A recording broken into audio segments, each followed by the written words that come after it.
Hello friends, स्वागत है आपके अपने यूट्यूब चैनल मैथ्स ऊपर में। मैं हूँ राकेश साहू। आज इस वीडियो में लाभ और हानि से कुछ क्वेश्चन हैं जो कि रेलवे की परीक्षा में पूछे गए हैं। तो पहला क्वेश्चन देख लेते हैं। कह रहा है कि एक जूट बैग को 48 रुपये में बेचने पर अस्मिता को 20% की हानि हुई।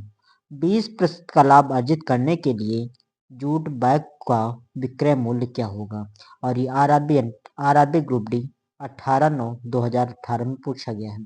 कह रहा है एक जूट बैग को 48 रुपये में बेचने पर, यानी जूट बैग है जिसको 48 रुपये में बेचा जा रहा है, तो अस्मिता को 20% की हानि हुई। यानी 48 रुपये में बेचने पर अस्मिता को 20% की हानि हुई।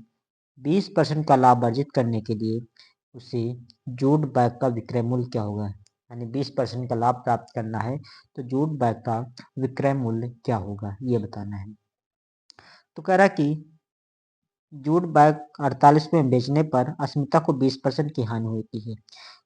कोई भी मूल्य हो अपने आप में 100% होता है, तो उसमें से 20% की हानि होती है तो उसको 80% पे यानी बेचा गया होगा। 80% पे उसको बेचा गया है, यानी जो विक्रय मूल्य रहा होगा वो 80% रहा होगा। विक्रय मूल्य रहा होगा 80%, यानी 100% अपने आप में मूल्य होता है, उसमें से 20% की हानि हुई तो हानि घटा देंगे, बचेगा 80%। अर्थात उस वस्तु को 80% पर बेचा गया होगा। कह रहा कि 48 पे बेचने पर अस्मिता को 20% की हानि हुई। 20% की हानि हुई यानी 48, यानी कि 80% पर बेचा गया, जबकि बेचा जा रहा 48 रुपये में, तो ये भी विक्रय मूल्य है 80%, और जबकि बेचा जा रहा है 48 रुपये, ये भी विक्रय मूल्य है, तो दोनों हो जाएंगे बराबर। और कह रहा है कि 20% का लाभ अर्जित करने के लिए जूट बैग का विक्रय मूल्य क्या होगा? अब उसे 20% का लाभ चाहिए तो विक्रय मूल्य क्या होगा? तो 20% का लाभ प्राप्त करना है तो कोई भी वस्तु हो वो अपने आप में 100% होती है, 20% लाभ प्राप्त करना है तो उसे 120% पर बेचना होगा। तो यहाँ पर 120% का मान निकाल देते हैं तो पता चल जाएगा उस वस्तु का विक्रय मूल्य क्या होगा। तो 48 ये इसके बट्टे आ जाएगा, गुणे 120 कर देंगे। इसको हल कर लेते हैं। 0 से 0 गया, 8×48 6 बार, तो 6 गुणे 12, तो इसको गुणा करेंगे 12×72, 72 रुपया। यानी कि कह रहा है कि जूट बैग का विक्रय मूल्य क्या होगा? तो जूट बैग का जो विक्रय मूल्य होगा वो 72 रुपया होगा। यही आपका आंसर हो जाएगा। तो इस तरीके से इसको हल कर लेंगे तो जूट का विक्रय मूल्य पता हो जाएगा। तो जूट का विक्रय मूल्य 72 रुपया होगा, तब जाके उसे 20% का लाभ होगा। इसी प्रकार अगला क्वेश्चन देख लेते हैं। कह रहा है किसी वस्तु को बेचने पर 33% की हानि हो।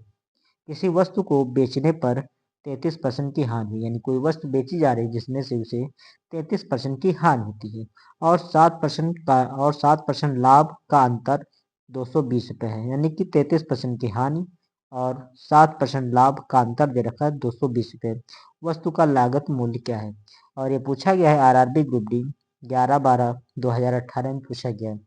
तो जो वस्तु का लागत मूल्य है वो एक तरीके का क्रय मूल्य ही होता है, तो यानी क्रय मूल्य निकालना है। तो कह रहा है किसी वस्तु को बेचने पर 33% की हानि हानि हो रही है, हानि 33%, और लाभ दे रखा है, लाभ दे रखा है 7%, अंतर दे रखा है, अंतर दे रखा है 220 रुपए का, 220 रुपए का।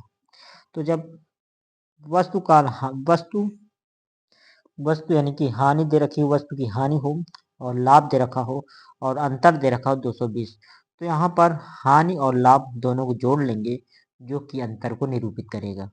तो हानि और लाभ जोड़ देंगे तो 33 और 7 40, 40% हो जाएगा, और जो कि ये अंतर हो जाएगा, और जबकि अंतर दे रखा है 220 रुपया, ये इसके बराबर हो जाएगा। कह रहा वस्तु का लागत मूल्य क्या है? लागत मूल्य एक प्रकार का क्रय मूल्य होता है, तो क्रय मूल्य अपने आप में 100% होता है, तो यहाँ से हम 100% का मान निकाल लेंगे जो वस्तु का लागत मूल्य निकल आएगा। तो यहाँ पे 220/40 हो जाएगा, गुणे 100 कर देंगे।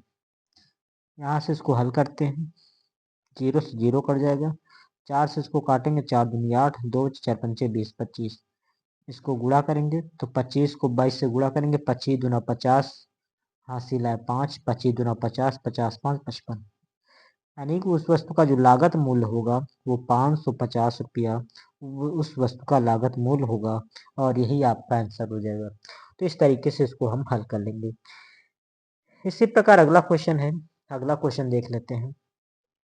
कह रहा है कि एक विक्रेता 1 दर्जन पेंसिल 25 रुपए में खरीदता है और 5 पेंसिलों को 12 रुपया की दर पर बेचता है। लाभ अथवा हानि प्रतिशत ज्ञात कीजिए।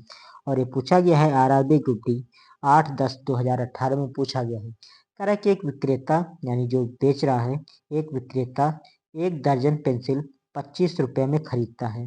1 दर्जन पेंसिल यानी 1 दर्जन में 12 पेंसिलें होती हैं, तो 12 पेंसिल 25 रुपये में खरीदता है, 25 रुपये में खरीद रहा है। तो 12 पेंसिल हैं, 25 रुपये में खरीद रहा है। फिर कह रहा कि 5 पेंसिलों को 12 रुपये की दर पर बेचता है। 5 पेंसिल, तो यहाँ 5 पेंसिल कर देंगे और 5 पेंसिल को 12 रुपया की दर पर बेचता है, 12 रुपया की दर पर बेचता है, यानी कि 5 पेंसिल 12 रुपये की दर पर बेचता है, यानी प्रत्येक पेंसिल 5 पेंसिल बेचता है और 12 रुपए की बेचता है। तो इसको हम ऐसे लिख लेंगे। तो इसको कैसे हल करेंगे? अब ये वस्तु है, ये मूल्य है, ये वस्तु, ये मूल्य। पहले का वस्तु दूसरे का दाम से गुणा करेंगे, यानी 12 गुणे 12। फिर जो बचा दूसरा वस्तु और पहला का मूल्य, इसको गुणा करके घटा देंगे, माइनस कर देंगे। दूसरा जो वस्तु है इसको और जो पहला मूल्य दे रखा है इसको गुणा करके घटा देंगे, और जो घटाएंगे उसी को हम बट्टे में ले आएंगे, 5 गुणे 25, और प्रतिशत के लिए 100% से गुणा कर देंगे। इसको हल कर लेंगे तो कैसे किए, यानी कि पहला का वस्तु हो गया, दूसरा का दाम, फिर माइनस कर देंगे दूसरा का वस्तु, पहला का दाम, इसको माइनस कर देंगे। जो माइनस किया गया है उसी को हमने बट्टे कर दिया और प्रतिशत के लिए 100% से गुणा कर दिया।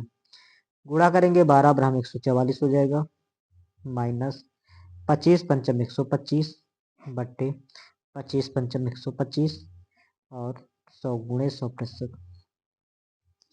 इसको हल करते हैं तो 144 में 125 घटाएंगे, बचेगा 19, लगभग 19 बचेगा।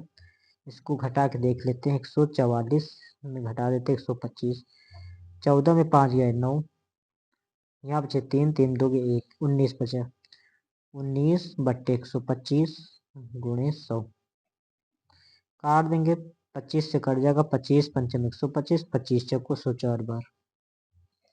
इसको इससे गुणा करेंगे, 19 चौको 76 हो जाएगा और बट्टे 5 हो जाएगा प्रतिशत। इसको भाग करेंगे, इसको भाग करेंगे तो हमारा आ जाएगा 5 एकम 5, 2 बचा 2 इसके पास, पचम 25, पचम 25 1 में 5 10, यानी 15.2% आ जाएगा, 15.2%। प्लस में आया तो लाभ होगा और अगर माइनस में आता तो हानि होती, और यही आपका आंसर हो जाएगा। तो इस तरीके से हम इसको हल कर लेंगे। इसी प्रकार अगला क्वेश्चन देख लेते हैं। कह रहा कि एक खिलौने को 1125 रुपए में खरीद कर 16% की हानि पर बेचा गया। खिलौने का विक्रय मूल्य क्या था? आरआरबी ग्रुप डी 1/10/2018 में पूछा गया। कह रहा है कि खिलौने को 1125 रुपये में खरीद कर, यानी 1125 रुपये में खरीदा जा रहा और 16% की हानि पर बेचा गया।